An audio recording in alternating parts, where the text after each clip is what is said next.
This is Algebra 1, and it's Semester 1. It's a unit called Inequalities. It's the second unit, and it's the third lesson within that called Solving Inequalities with Plus Minus. It's on creatormath.com under the Algebra 1 tab. You might have to Google creatormath.weebly.com to find the website. The instructions are copy the following problems into your composition book on the correct pages according to the table of contents with the notes for those pages from creatormath.com. So I typically try to explain to you where the notes are, because that's not necessarily that easy to find. So let's see here. Here's the name of the website, creatormath.weebly.com. If you get to the home page, it should look like this.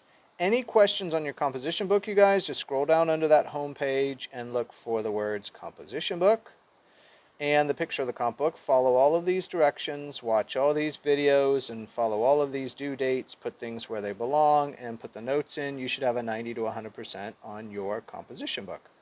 So now, for content like the video lessons, the problem sets, the notes, what else? And the vocabulary, of course, is under the tab of the class you're in. So that would be Algebra 1 in this case. Vocabulary, Algebra 1 Practice Study PDF. This PDF has all the vocabulary we're going to study for the whole year. And you can download it to your device and you can search it. Just Google how do I search a PDF with whatever kind of device you have. It's a little bit different for all different devices, right? So if you're not getting 100% on the vocabulary practices, then you probably don't know about this PDF or are not using it. So find that. I'm going to scroll to the proper semester for the video we're making. So this is the table of contents. This should have been copied in full. It's about 3.5 pages long. You should have copied this entire table of contents into your comp book on pages 2 through 6. If you haven't, stop what you're doing now and do it. Watch all those videos on the home page to help you figure out what goes where and why. So, inequalities. This is the unit we're in. There's 1 through 7 lessons. We're on the second lesson right here, writing and graphing inequalities. The notes are here, the problems are here, and the video lesson is here.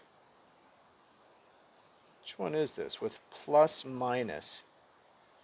So, says I've already got a video on plus minus here. That's interesting. Writing and graphing inequalities. Plus minus 3. Ah, there we go. There's my mistake. It's the third lesson. Here we go, right here. Solving inequalities with plus minus. Here are the pages that your notes go on in your comp book. Please don't use this video for the word for it, but go and find the actual table of contents. At the time you're viewing this, these page numbers probably will have changed. Sometimes I have to click notes a couple times to get it to open. But this looks like it's opened. You should be able to expand it. So you're going to copy these inequalities into your comp book and the graphing of each, and we're going to talk about problems. And I think I repeat a lot of these problems in the actual problem set we're going to do now. So the notes should reinforce the actual problems we're doing. You should know things like less than, greater than, less than or equal to, greater than or equal to. You should know what a parentheses and a bracket means in set notation, what a negative infinity is and a positive infinity. And we will talk about some of that right now in the problems we're going to do. So, given this, how's it read? It's read greater than. This is our third lesson in this topic. So I'm going to roll through these pretty quickly. They're here for review. This one's less than. Okay. This one's greater than or equal to. Okay, greater than or equal to. That means the number on the left could be greater than or equal to the number on the right. This one is less than or equal to, and you should know by now the smaller side is to the less than side. The larger side would be to the larger number, right? So this can be flipped and then done that way. But this is less than or equal to. On the number line, what does an open dot mean? The value is excluded. Excluded means not included, right? So if you have open dot here, and this is the number 5, and 0's here, and this is a number line, right? The 5 is not included. So let's say we went off in this direction. We would say x is greater than 5. But notice greater than 5 does not include the 5. The only way to include the 5 would be with a solid dot, and then you would say x is greater than or equal to 5, which is exactly the case with this one right here. What does a solid dot mean? It means the value is included, and therefore we use an equal sign. Given a parentheses, how is this read? And, this is all about set notation, so it's a little bit cryptic here, but if we've been in these lessons now for this our third lesson, then this is a little bit more in context. But the value is excluded. So set notation can be like this. It looks like coordinate notation, but it's not. Just ignore the whole thing. If you're thinking of coordinate notation, just change your mind and go, this is called set notation. So if we had a 3 here and a 5 here, the parentheses mean that the 3 is not included and the 5 is not included. The opposite of that is a bracket. A bracket means the value is included. So if you had a 3 bracket comma 5, this would be a set from 3 to just under 5, or x would be greater than 3 or equal to because of the bracket, and this would be less than 5 because 5 is not included because of the parentheses. It is excluded. All right, we've talked about that quite a bit so far. Let's keep going. How is this read? This is positive infinity. Remember, if you go off to the right, it's positive infinity. If you go off to the left, it's negative infinity. So how is this read? Negative infinity. This means that numbers are forever increasing in a positive manner. This means that numbers are forever getting larger in a negative manner. So an increasingly larger negative number would just be a negative in front of a larger number. Is infinity a number? So no, infinity is not a number, you guys. Infinity is a concept that numbers either increase or decrease in the form of negative infinity forever. So it's just a concept, because you can pick any large number. Say you pick a billion, right? Well, billion's just on the way to infinity. It's not a number. Infinity is a concept of an ever-increasing number, or decreasing in the case of a negative. Solve the following inequality. Okay, so let's solve some inequalities. These are with plus minus. Plus minus inequalities are probably some of the most simple because they behave exactly like, solution methods behave exactly like solving equations. So this is x minus 4 is greater than negative 6. Let's add 4 to both sides, and we will isolate the x. X is on this side of the symbol. It comes straight down. And this is negative 6, so it looks like negative 2. So x is greater than negative 2. And if we graphed this, here's 0, here's negative 2, and it's greater than negative 2, so it's an open dot, and it's going off to the right forever. All right? X is greater than negative 2 would be the solution. So here's the inequality format. Here's the number line, and then let's do one more. They also have set notation. If it doesn't include the negative 2, then it would be a parentheses, comma, and a positive infinity on the right, parentheses, because it cannot include infinity because it's not a number. So we're looking for parentheses, negative 2, comma, positive infinity, and we're looking for x is greater than negative 2. 2 answers. So 3 ways to represent the answer to an inequality. All right, let's do another one. This is x plus 8 is less than negative 14. Let's subtract 8 from both sides.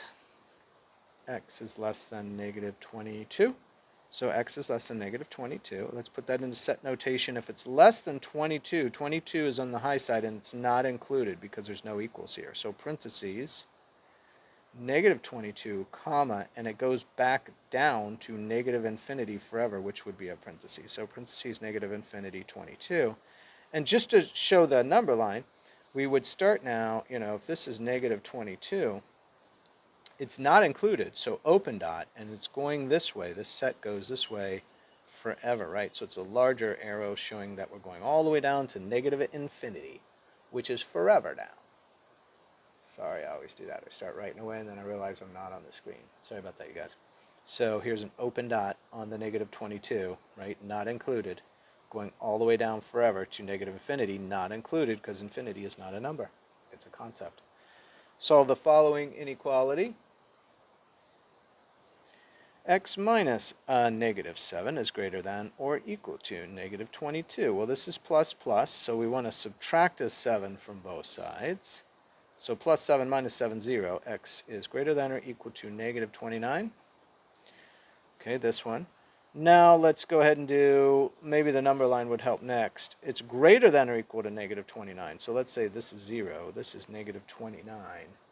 And greater than or equal to means a solid dot, because you got to fill it in to include the 29, because equal to means it's included also. So negative 22, and it's greater than, so it goes off to the right, forever going up from here to positive infinity. So we'd go to positive infinity, and we'd start at negative 29, and we'd bracket it to show it is included. So bracket negative 29 comma positive infinity.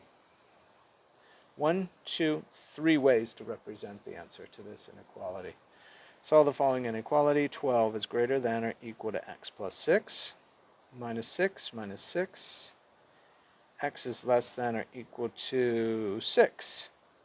And I'm going to flip it, you guys. Look, they gave it to it in this direction. When you flip one of these, how do I draw this? So, I always think, remember the old gas station signs? Right? It was like this. It was like 76 or whatever, Unical or different gas station, right? This sign would rotate, right? The entire sign rotates, including the sign here. So when this rotates, the x comes over here. The smaller side still has to be toward the x, and the 6 comes over here. The entire thing rotates. So x is less than or equal to 6. If it's less than or equal to 6, we bracket the 6, we comma, and we go all the way back down less than forever, and we parentheses that. So a bracket 6 comma negative infinity. And I notice my brain, you can totally see how my brain's working. My brain's starting at the 6. Here's the 0. It's included, it's an equal, so it's a solid dot, and it's going back down forever. My brain, when I write this, is starting here at the 6, including it with the bracket, doing a comma and saying, well, it's going this way, negative infinity forever. Now that can't be a bracket because you can't include an infinity. It's not a number. So it's got to be a parentheses every time there's an infinity. So make sure that you are matching up the title of this video with the problem set you're doing so it makes sense. This is Algebra 1, Semester 1. It's a unit called Inequalities. It's the second unit, and it's the third lesson within that called Solving Inequalities with Plus Minus. And I think we get to times division next, and then some multi-step, and then some compound, and then some absolute value. All those will be in this unit on inequalities. Hope that helps.